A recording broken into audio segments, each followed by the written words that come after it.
Sangat mudah sekarang. Tak payah kita tunggu penilaian yang sebenarnya itu adalah asas biasa. Selepas satu program dilaksana, mesti ada program penilaian dia. Itu memang kita semayang pun lepas tu kita paksa menilai sama ada betul ke tidak perlakuan kita ni. Penilaian tu sepatutnya orang kata muhasabah tu terpaksa kita buat dah. Sekarang mau dia tidak takut atau bimbang. Sedangkan belanjawan negara setiap tahun pun sekarang sudah ada elemen di mana ketua audit negara sendiri membuat laporan tentang prestasi yang dibuat secara tahunan. Dan 2-3 tahun kebelakangan ni memberi satu kejutan yang menyebabkan mereka rasa mana mungkin nak buat penilaian. Ketua audit negara baru sebut tahun lepas 20% perbelanjaan yang dibuat oleh kerajaan adalah perbelanjaan tidak perlu, perbelanjaan yang membazir atau overpaid. Itu pun sudah kena, orang kata, a slap to their face, menyebabkan mereka akan takut dan tidak mungkin akan membuat satu penilaian prestasi terhadap apa-apa yang dilaksanakan. KPI ni sebenarnya momokkan dia je, dia kata buat KPI dan sebagainya, tapi akhirnya tidak ada satu KPI yang akan dibentangkan. Ini memang confirm. Tetapi yang lebih jauh sikit jangkauan kita, kerana kita melihat Pakatan Rakyat telah buat satu janji, satu iltizam. InsyaAllah kita cuba sedaya upaya untuk menggambarkan kita Pakatan Rakyat, kita betul-betul membela rakyat. Dan satu perkara yang nak kita bela supaya jangan berlaku ni adalah apabila kerajaan berhasrat untuk menggunakan menjana keseluruhan dengan 1.43 trilion ni untuk tempoh 10 tahun akan datang, 15 tahun akan datang. Kononnya untuk begini, kita nak cuba perkara ni jangan berulang lagi sekali sebagaimana zaman 30 tahun yang lalu di bawah UMNO. Itulah cadangan kita untuk memberi keadaan supaya benda ni tidak berlaku lagi sekali. Kerajaan sedang nak cuba untuk memomokkan kita, kata masalah kita sekarang adalah wujudnya low middle income trap. Dia katakan perangkap pendapatan sederhana dan rendah. Apa perangkap dia? Dia kata rakyat Malaysia tidak boleh melonjak kepada pendapatan tinggi. Memang betul, sebab seperti Dr. Zul sebutkan tadi, seperti semua pakar ekonomi menyebutkan tadi, apakah gunanya Malaysia mencapai pendapatan per kapita sebanyak RM48,000 setahun per kapita. Dalam masa yang sama, di Sabah dan Sarawak, di Kelantan, Terengganu, Perlis, di kawasan-kawasan perkampungan dan pedalaman, ada orang yang berpendapatan cuma RM700 saja sebulan. Apa guna?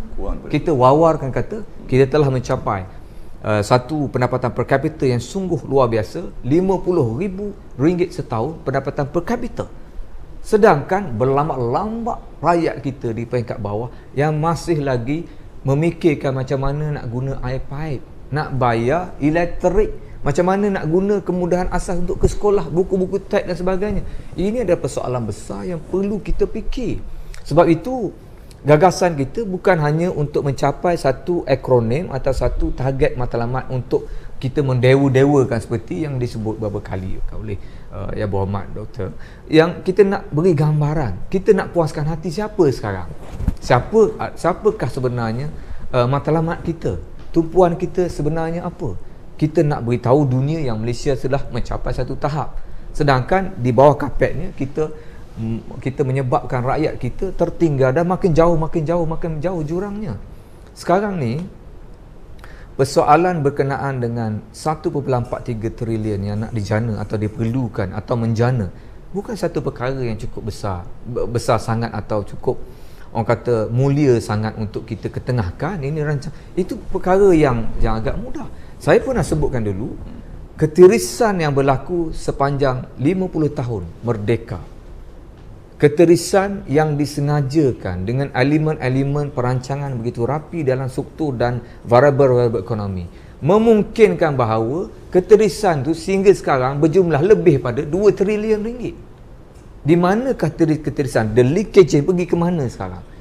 Ini mengambil kira resources yang ada di dalam negara kita dengan kedudukan ekonomi, kedudukan pengeluar, kedudukan hasil bumi yang begitu, orang kata, begitu terutama dalam peringkat dunia, dengan kelapa sawitnya, getahnya, biji timah, rekod-rekod kita begitu world class rekod selama hari ini.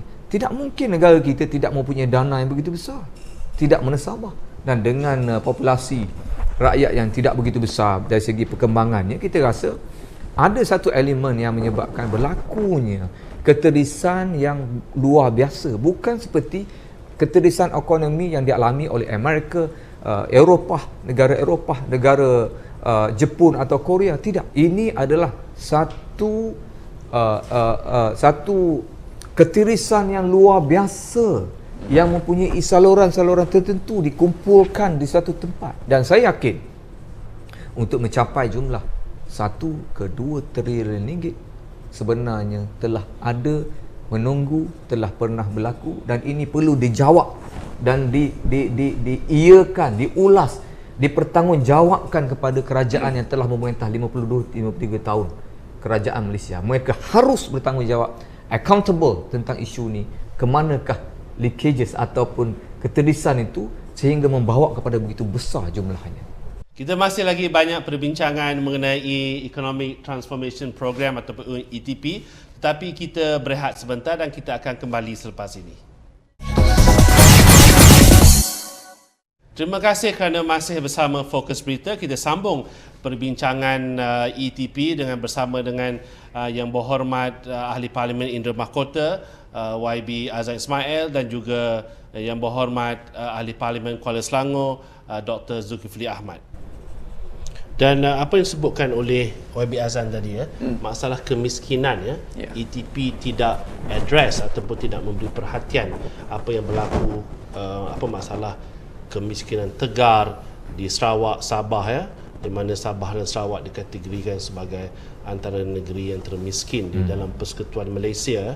Jadi ETP ini adakah satu sebenarnya program pengkayaan kroni dan tidak sebenarnya memberi tumpuan kepada isu-isu asas kemiskinan rakyat di bawah?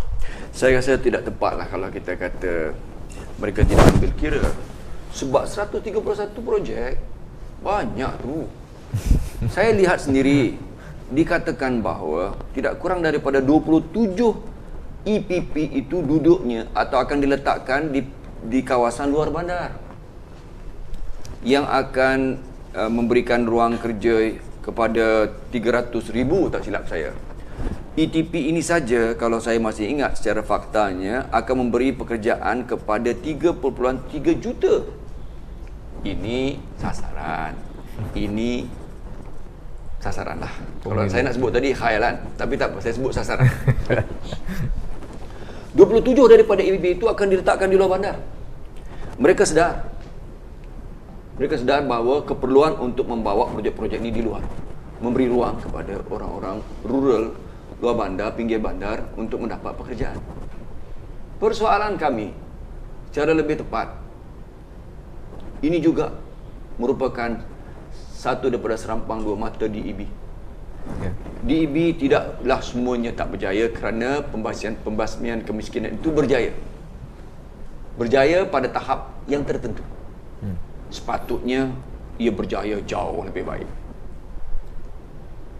Kami ingatkan kepada kerajaan dalam ETP supaya jangan diulangi. Jangan diulangi pengurusan timpang pincang ini.